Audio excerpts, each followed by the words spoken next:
Hello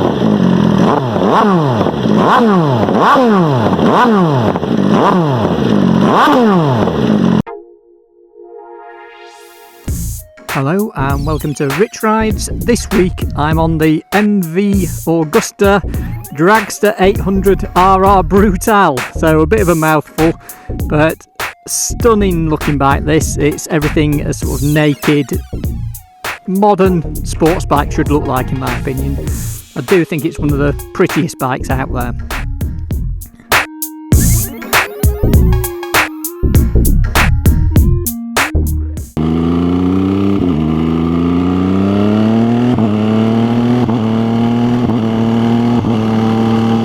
So while we're stuck behind this van and car, let me talk about the seating position and some of the boring practical stuff. So seating position's a lot more upright than expected for a sort of naked sports bike. It's actually quite a comfy position. You've got a little bit of weight on your wrists, but nothing too bad. The pegs are set a little bit back, but not ridiculously. So actually it's quite a neutral position you're sat in. Your knees are tucked under nicely, and this huge sort of diamond shape tank, your knees are sort of gripping that well. So mirrors look quite funky and work well too. There's a slight bit of vibration at speed, but everything's still completely visible and fine. So yes, the ergonomics are a lot better than I expected, to be honest. So the seat itself is not huge and doesn't have much padding, but you can move around a little bit. But I've not been out that long on it, but I can already feel in my bum. So I don't think long distance touring is this bike's forte, really. So this engine, it's a 800cc, it's a triple, a 3-cylinder, and like a lot of triples, it's got that character of a twin but smoothness of an inline 4. That's what I'm finding more and more the more triples I ride. So this particular one feels quite raw and hard edged. I think that's massively accentuated by the exhaust, but it's super smooth. It's also more torquey than I expected, so even at sort of high gears, low speeds, then it's got loads of torque, and you can be in a lot higher gear than you'd expect for this kind of bike, really, if you just want to tootle around. But it's not really what the bike's about. So this is a bit of a hooligan bike, which I seem to have ridden quite a lot of recently, and it does that brilliantly.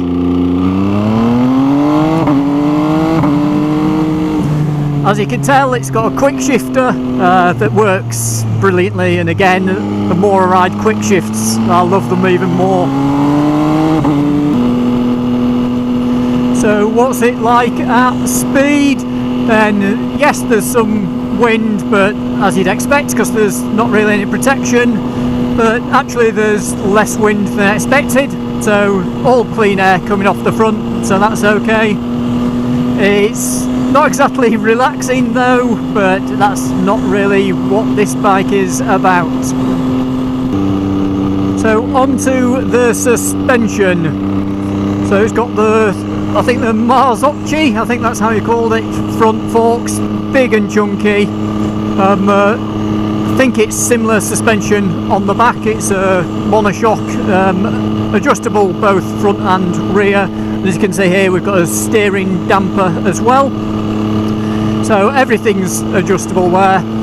It's pretty hard. It's the suspension. It's probably one of the hardest riding bikes I've ridden. But on smooth tarmac, then that really shows.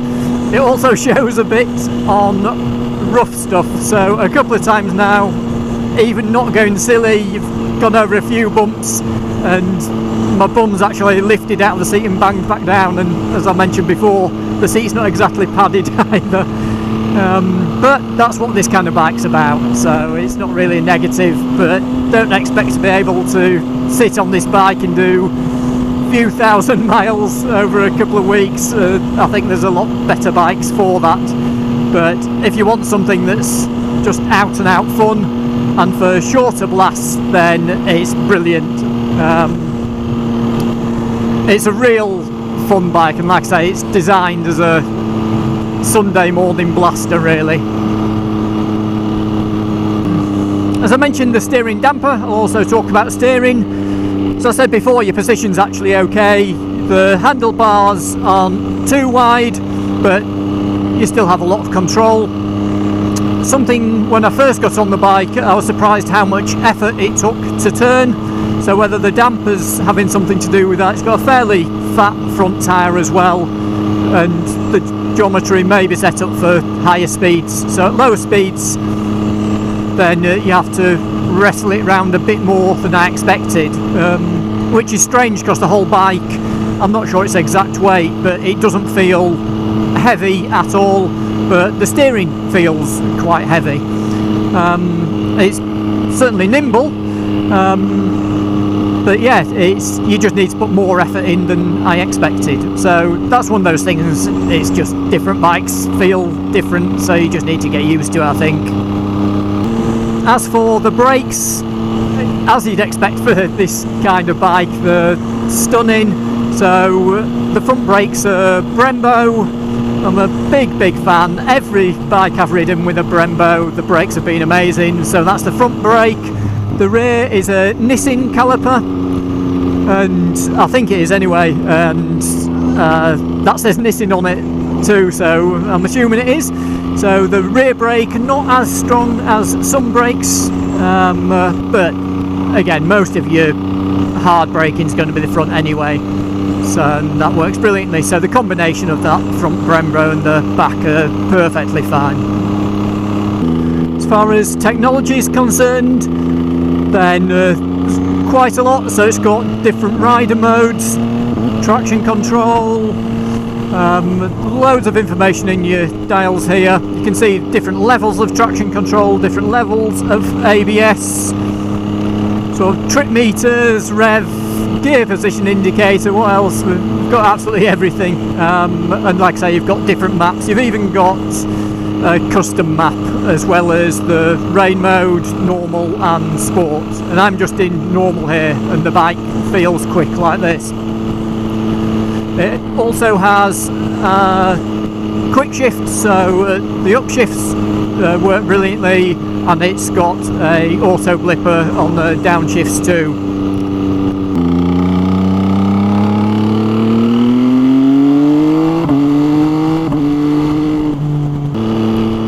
So on to my positives and negatives. So my top three positives. The first one are the looks. I think it looks a stunning bike. The second thing is the performance. So it's this engine and the performance. It's just so much fun.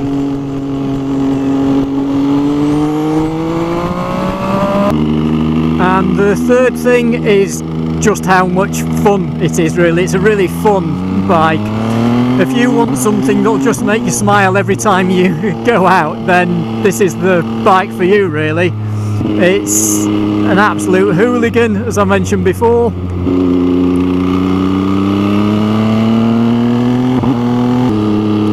So any negatives with the bike? As I mentioned before, I find the suspension a little bit hard, but that's the sort of bike it is. At higher speeds, then there is a little bit of vibration through the bars on the mirror, but again, that's only at sort of high speed and high revs. And that's about it, really. I found the steering to be a bit difficult for me to get used to, but now I have, then I find it really decent. And actually, what I thought was slow is actually just planted, so it just requires a bit more effort than I first thought. But yeah, that's it. I think it's the perfect bike if you just want something that's an absolute hooligan, then yes, there's things like the Street Triple RS that's comparable. It's same sort of power. This is 130 horsepower. That's similar. A very similar sort of bike, really. This feels more raw. I think this looks better. So yeah, you don't see many of these. That's one other real big thing in its favour. You just don't see these around, really. So it's a bit more exclusive. So as I mentioned before, then this particular bike, it's a friend's bike who's lent it to me to review very kindly, and this particular bike has an aftermarket exhaust and a tail tidy. The tail tidy really sorts the back end out. It was quite nice before, but it's even better.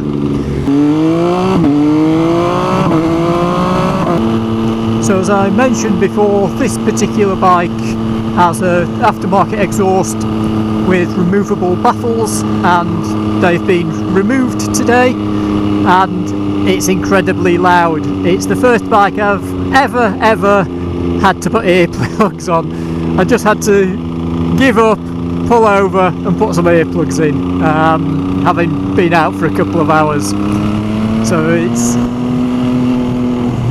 I think, using every day, I'd be putting the baffles back in for a quick blast just for a bit of fun. Then it's great that you can remove them.